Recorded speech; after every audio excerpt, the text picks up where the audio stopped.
چې ولې زه په دې ګناهونو کې پروت یم څنګه به زه له دې ګناهونو نه وځم وایو پکار ده چې ته وجاړې پکار ده چې ته پښیمانه شي دې مسله د منافقت او د ګناهونو د لاسه الله نه پرېږدي ولکن کره الله انبعاثهم فثبتهم وقيل اقعدوا مع القاعدين الله پاتې کړو دوی د پاتې کېدونکو سره نو د ګناهونه انسان لرې کوي د الله د بندګۍ نه یو ورور زما خواله به راشي او ما ته دا ووایي چې زه ګناهونو ستړی کلی یم ته ما ته څه طریقه وښایه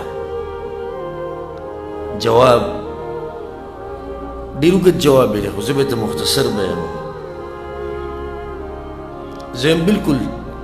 دا سوال کول پکار دی چې زه ګناهونو ستړی کړی یم دا ستا د رب په تا باندې حق دی چې ته دا تپوس وکړې ځکه چې دا ګناهونه د الله نافرماني ده او د الله حق په موږ دا دی چې موږ به د هغه نافرماني نه کوو نو ته اوس د دې بیمارۍ علاج پسې ګرځې دا د الله حق دی په تا باندې دا تپوس وکړې ستا د دې نفس هم په تا باندې دا حق دی چې ته دا د داسې کارونو نه بچ کړي دا بدن او دا نفس چې د هغې د لاسه دا جهنم ته ځي دغه کارونه نه بچ کول دا ستا د دې بدن په تا باندې حق دی مونږ وایو پکار دی چې ته وجاړې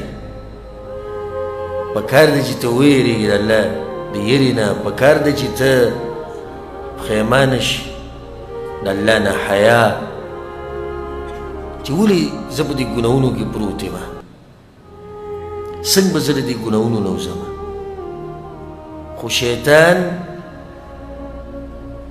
ډېر زیات حریص دی او حرصمند دی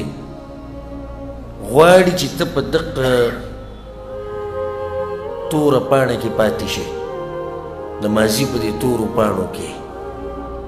او نه غواړي چې ته د دې تورو پاڼو نه وځې سپینو پاڼو ته